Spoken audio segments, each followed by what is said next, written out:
So today I've come out into the New Forest to give you a quick demonstration of the Vanguard Skyborne 51 camera backpack, which I've got here.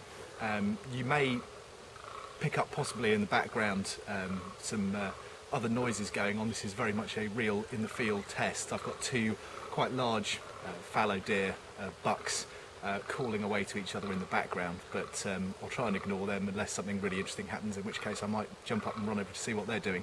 But this is a real test. I've been out this morning for a couple of hours using this rucksack to lug all my gear around, and I thought first of all I'll just show you the outside of the bag and basically how it's put together. It's quite a large rucksack, and I think its main purpose is really as an all-round sort of utility bag. It's basically split into three different sections.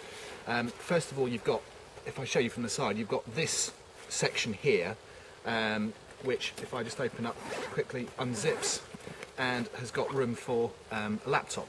That actually comes with its own separate laptop bag, and that's a kind of general purpose section there, but ideal for a laptop or iPad or something similar.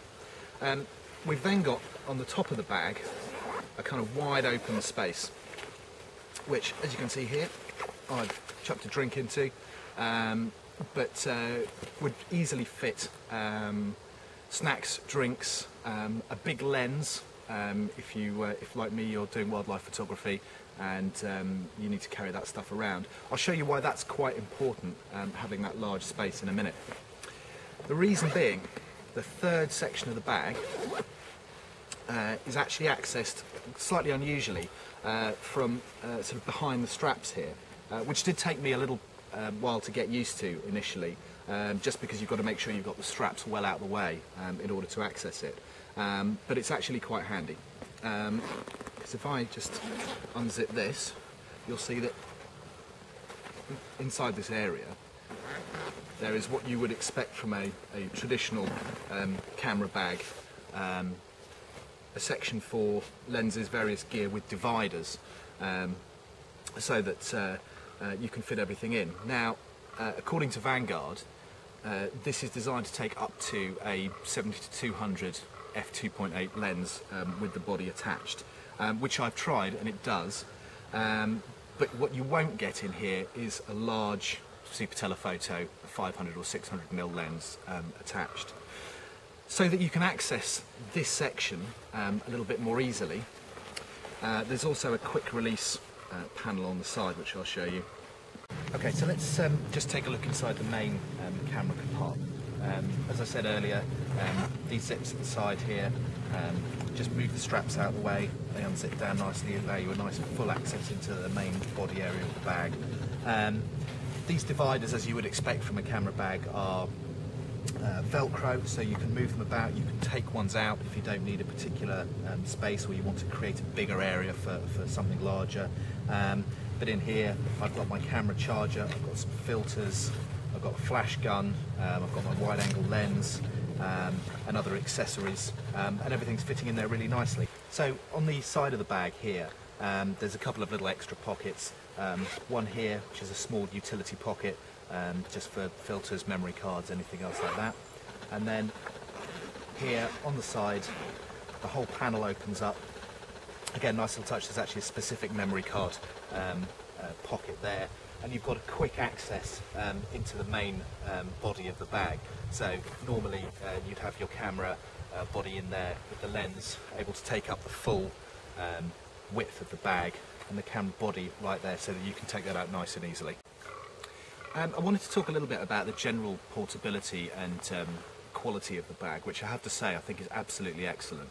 You can see that the back part of the bag that's going to be against your back is extremely well padded. You've got a belt strap, which again is extremely well padded, and the straps themselves are nice and big, easily adjustable, neatly tied up. There's lots of things on this bag that are just really nice little bits of attention to detail. For example, on this strap here, you'll see there's a built-in little mobile phone holder, so if you're like me and can't resist the occasional tweet when on location, you've got a really nice way of being able to get to your phone nice and easily. Overall, the bag's really, really robust. It's possibly not aesthetically the prettiest bag in the world, but then you don't really want to stand out when you're in the field and you've got this on your back, so I don't actually consider its fairly muted styling a negative point. Here's a close-up view of the top and back parts of the bag. You've got this main section here that I mentioned earlier on that holds a laptop. Just as a general note, again, the quality really shines through in this bag. The zips are really nicely done. The small buckles have these nice little protectors on them, and it's just, everything has a very nice, easy action. So it's very kind of a very smooth experience. As I showed you briefly as well, there's a separate laptop bag in this rear portion, and you've got some nice little pockets here. You can put room for pens, notebooks, anything else you like in that side of things. As ever, the Dayglow orange is prevalent throughout, but that's not necessarily a bad thing. So just to show you this large section of the bag, this kind of multi-purpose section of the bag. Again, really nice attention to detail. There's the main zip area is actually just tucked under a nice little waterproof cover there, so that you can make sure that even in pretty heavy rain conditions, you're not going to get any water seeping through into this area of the bag. If I just unzip it and open it up to its fullest extent, I've got some nice mesh pockets in here, and I've just grabbed my biggest lens, my 150 to 500 telephoto, with its tripod foot on, just to show it at its kind of biggest, and you'll see that that actually fits quite nicely in there. I've still actually got a bit of room left in there, so I could still get a drinks bottle or something else in the top of there. So in terms of transporting large lenses, this bag certainly can do it, although I did try it with the body attached to it, and that was a bridge too far, so you definitely can't carry lens and body attached in this bag. So in summary, I think this bag is really growing on me. I've been walking around for a couple of hours with it on my back today. My gear is nice and secure.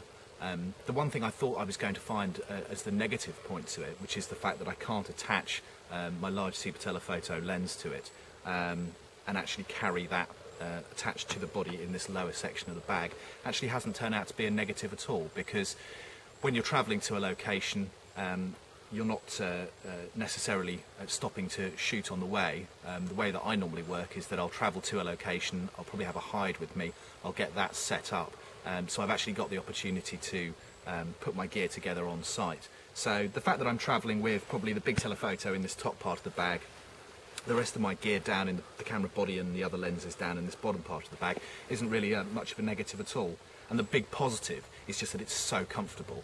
I really haven't got any kind of shoulder ache this morning. It's been a really nice experience actually just walking around with this bag for quite a long period of time.